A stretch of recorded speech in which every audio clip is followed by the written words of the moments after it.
ओम नमो भगवते वासुदेवाय।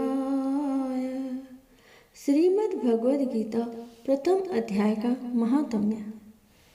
एक समय पार्वती ने पूछा, हे महादेव जी, किस ज्ञान के बल से आपको संसार के लोग शिव कर पूजते हैं?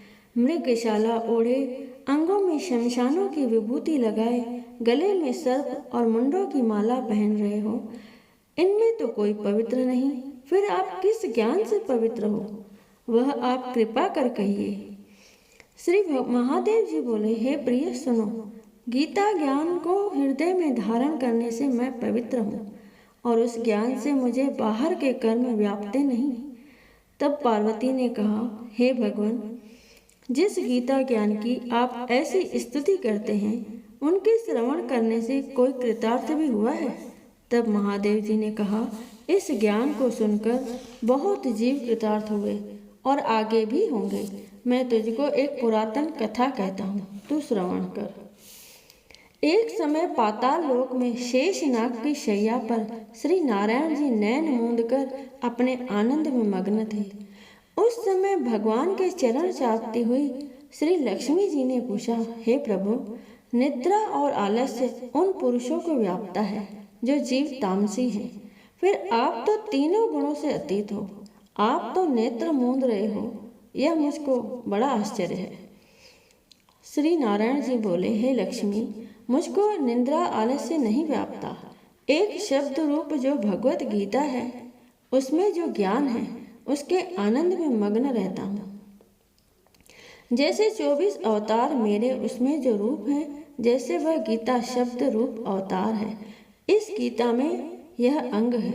5 अध्याय मेरा मुख है, 5 अध्याय मेरी भुजा है, 5 अध्याय मेरा हृदय और मन है, 16वां अध्याय मेरा उदर है, 17वां अध्याय मेरी जंघा है, 18वां अध्याय मेरे चरण हैं। सब गीता के जो श्लोक है सो मेरी नाड़ियाँ हैं, और जो गीता के अक्षर हैं सो मेरे रोम हैं। ऐसा जो मेरा शब्द रूपी गीता ज्ञान है, जिसके अर्थ में हृदय में विचरता हूँ, जिसके अर्थ में हृदय में विचारता हूँ और बहुत आनंद को प्राप्त होता हूँ। श्री नारायण जी ने कहा, हे लक्ष्मी, गीता ज्ञान को सुनकर बहुत जीव कृतार्थ हुए हैं, सो तू सुन। शूद्र वर्ण एक प्राणी था जो चांडालों के कर्म करता था और तेल लवण का व्यापार करता था। उसने बकरी पाली। एक दिन वह बकरी चराने को बाहर गया, वृक्षों के पत्ते तोड़ने लगा।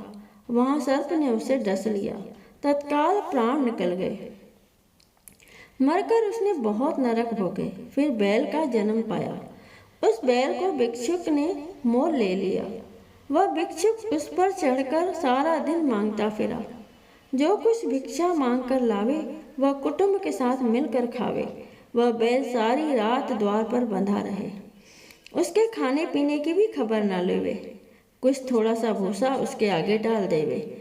जब दिन ढले, जब दिन चढ़े, फिर बैल पर चढ़कर मांगता फिरे।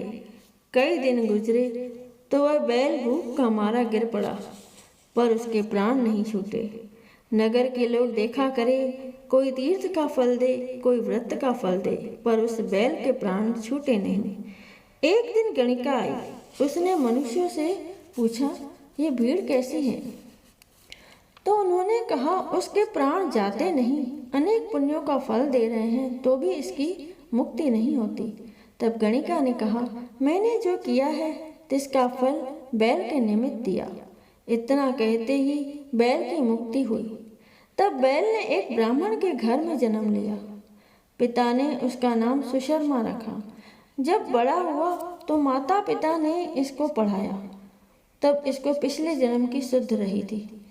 इसने एक दिन मन में विचार किया, जिस गणिका ने बैल की योनि से छुड़ाया था, तिसके दर्शन करूं। विप्र चलता चलता गणिका के घर गया और कहा, तू मुझे पहचानती है? गणिका ने कहा, मैं नहीं पहचानती, तू कौन है? मेरी तेरी क्या पहचान है? तो विप्र, मैं वेश्या। तब विप्र ने कहा, मैं वही बैल हूँ जिसको तुमने अपना पुण्य दिया था। तब मैं बैल की योनि से छूटा था, अब मैंने विप्र के घर जन्म लिया है, तू अपना वह पुण्य बता। गणिका ने कहा, मैंने अपने जाने कोई पुण्य नहीं किया, पर मेरे घर एक तोता है, वह कुछ पढ़ता है, मैं उसके वाक्य सुनती हूँ। उस पुण्य का फल मैंने तेरे निमित्त दिया। तब विप्र ने तोते से पूछा कि तू सवेरे क्या पढ़ता है? तोते ने कहा, मैं पिछले जन्म में विप्र का पुत्र था। पिता ने मुझे गीता के पहले अध्याय का पाठ सिखाया था। एक दिन मैंने गुरुजी से कहा, मुझको तुमने क्या पढ़ाया है? तब गुरु ने मुझे श्राप दिया कि तू सूआ हो जा। तब मैं सूआ हुआ। एक दिन फंदक मुझे पकड़ ले गए। एक विप्र ने मुझे मोल लिया। वह विप्र भी अपने पुत्र को गीता का पाठ सिखाता था। मैंने भी वह पाठ सीख लिया। एक दिन विप्र के घर चोर पड़े। उनको धन प्राप्त न हुआ तो पिंजरा उठा ले गए। उन चोरों की यह गणिका मित्र थी। मुझे इसके पास ले आए, सो मैं नित्य गीता के पहले अध्याय का पाठ करता हूँ। यह सुनती है, पर इस गणिका की समझ में नहीं आता जो मैं पढ़ता हूँ। वही पुण्य तेरे निमित्त दिया था। सो हे लक्ष्मी, गणिका ने भी भले काम ग्रहण किए। नित्य प्रति स्नान करे और गीता के प्रथम अध्याय का पाठ करे। इससे उसकी मुक्ति हुई। श्री नारायण ने कहा, लक्ष्मी, जो कोई अनजान होकर भी गीता का पाठ करे या श्रवण करे, उसको भी मुक्ति मिलेगी। बोलो श्री कृष्ण भगवान की जय।